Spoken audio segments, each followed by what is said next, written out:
اعوذ باللہ من الشیطان الرجیم، بسم اللہ الرحمن الرحیم۔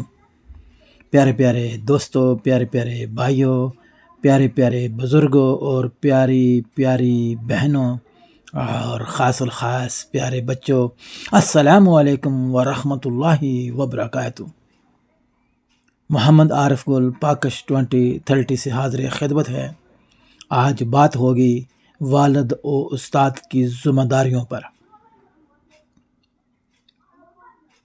آج دیکھتے ہیں والد اور استاد کی ذمہ داریاں کیا بنتی ہیں۔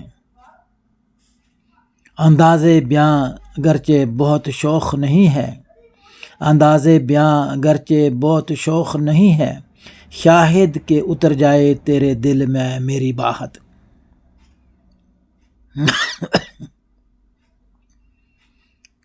پیارے پیارے بچوں، آج کا یہ عظیم الشان ٹائٹل والدین کے نام۔ خوش قسمتی سے والد و استاد یکجا ہیں۔ آج ان دونوں کی سوچ، ان دونوں کی فکر کم از کم آج کے دن اور آج کے معاشرہ میں ضرور یہ ہونی چاہیے کہ ملک و ملت کی مقدس امانت ہم نونہال آپ دونوں بزرگوں کو زیر سایہ علم و اخلاق کی تربیت کیسے حاصل کریں۔ بھائیوں اور دوستوں، بہنوں اور بزرگوں اور پیارے پیارے بچوں، ہاں تو اس حقیقت سے بلا کون انکاری ہے کہ 5 سال کی عمر کا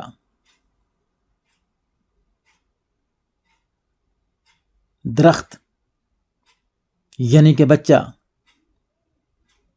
اس نرم و نازک ٹہنی یا شاخ کی مانند ہوتا ہے جسے اس کا مالک یا مالی جس طرف چاہے آسانی سے موڑ دے، لیکن 10-15 برس بعد یہی کمزور شاخ جب مضبوط تنا بن جاتی ہے تو اسے موڑنا کسی کے بس میں نہیں رہتا۔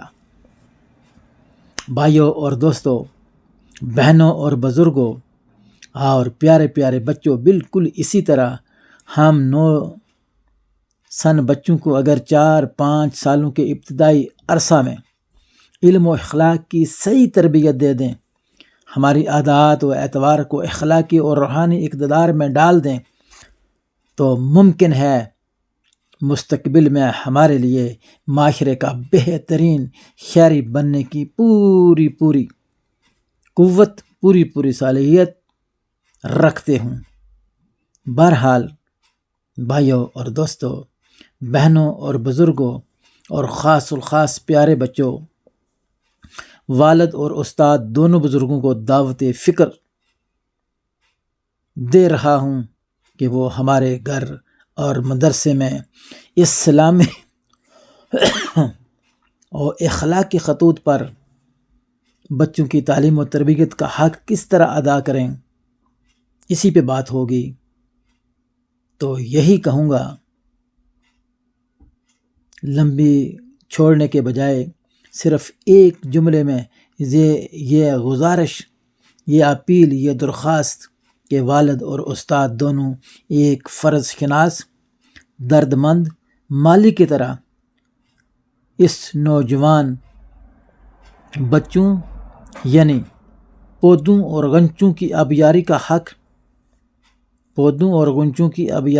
حق اس طرح ادا کریں کہ کل کو ہم علم و اخلاق کا ہنستا، چمکتا، چہکتا، مہکتا پھول بن کر ملک و ملت کے گلے کا حسین ہار بن جائیں۔ کیا ایسا ممکن ہے؟ میرے پاکستان میں تو ناممکن ہے، کیونکہ وہاں تو اساتذہ والد گرامی بھی اس سے کوسوں دور ہیں۔ خود بھی رات کو فلمیں دیکھیں گے، بچے بھی دیکھا دیکھی دیکھیں گے، نہیں تو حقے بیٹھ کے پئیں گے، بچے بھی حقے کے نشے کریں گے، اور کچھ نہیں تو 2-4 بیٹھ کر کسی ایک گھر میں 2-4-15 کے نام لے کر غیبت اور پتہ نہیں کیا کیا برائیاں وہاں بیان کریں گے، جو کہ انتہائی غمگین قسم کی صورتحال ہے، سوچنے کا مقام ہے۔ یہی حال اسکولوں، کالجوں، یونیورسٹیوں کا ہے۔ ہمارے بچے پتہ نہیں کیا سے کیا ہوتے جا رہے ہیں۔ کالجوں کے اندر ننگے ڈانس کیے جا رہے ہیں، یونیورسٹیوں کے اندر آئس کا نشہ پروان چڑھ رہا ہے۔ قبرستانوں کا رخ کرو تو وہاں کونوں میں بیٹھے نشہ پی رہے ہوتے ہیں۔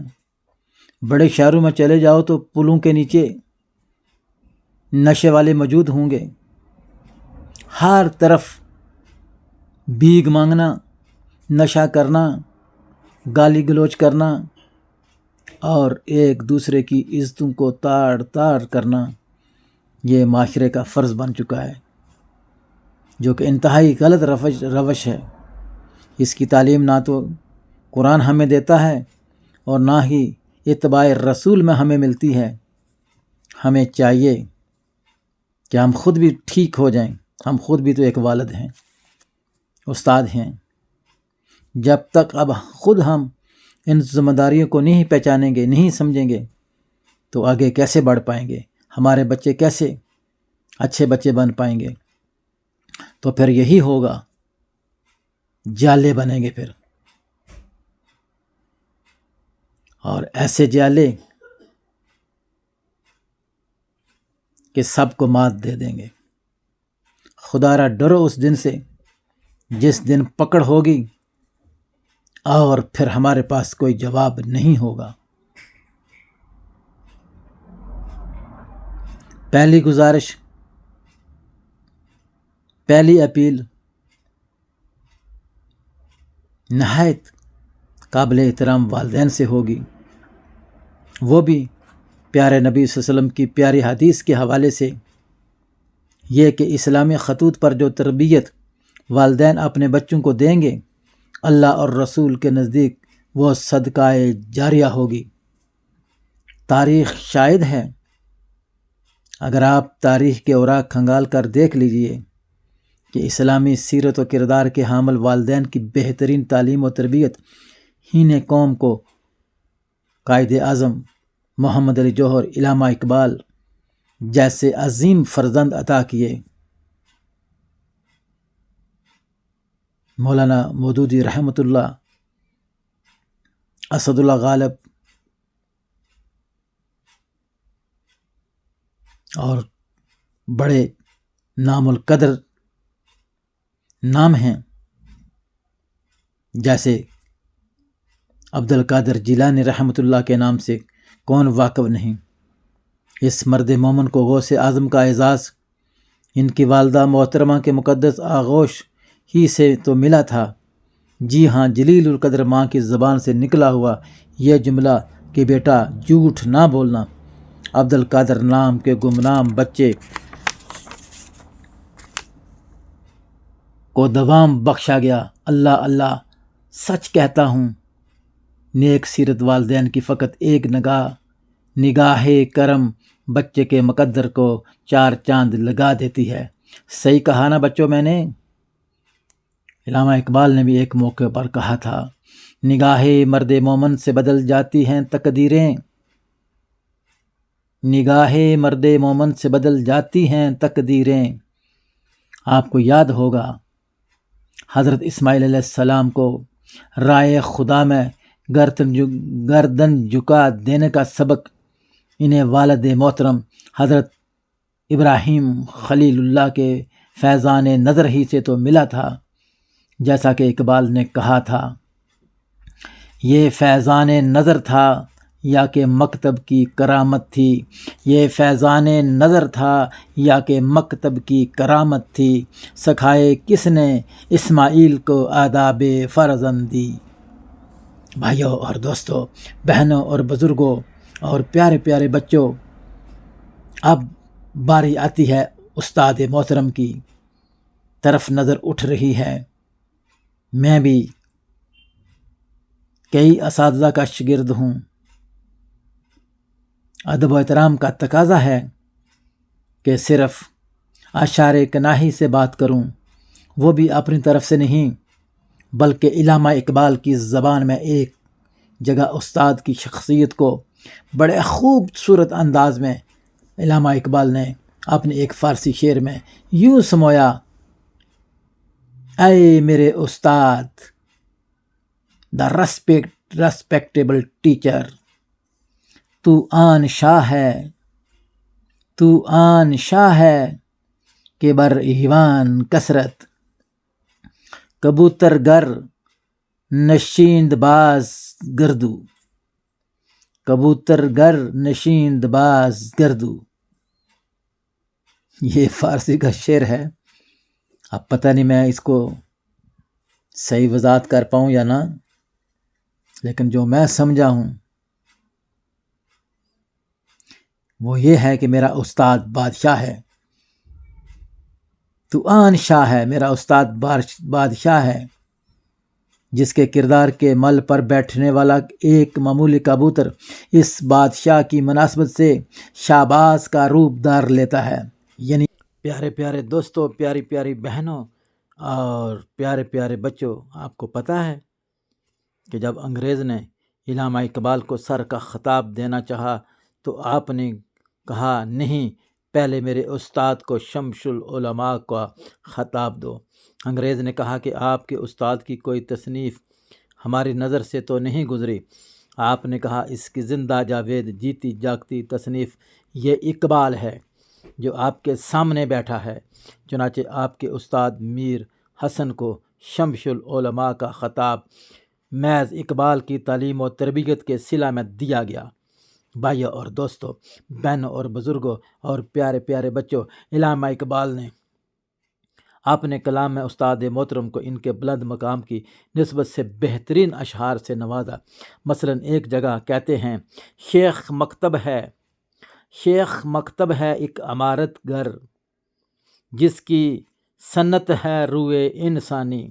دوسری جگہ استاد کو میر کارواں کا خطاب دیتے ہوئے علامہ اقبال فرماتے ہیں: نگاہ بلند سخن دل نواز جان پرسوز، نگاہ بلند سخن دل نواز جان پرسوز، یہی ہے رخت سفر میر کارواں کے لیے۔ اللہ رکھے تیرے جوانوں کو سلامت، اللہ رکھے تیرے جوانوں کو سلامت، دے ان کو سبق خود شکنی اور خود نگری کا، تو ان کو سکھا خارائے شگافی کے طریقے، مغرب نے دیا ان کو فن شیشہ گری کا، دل توڑ گئی ان کا 2 صدیوں کی غلامی، دل توڑ گئی ان کا 2 صدیوں کی غلامی، دارو کوئی سوچ ان کی پریشان نظری کا۔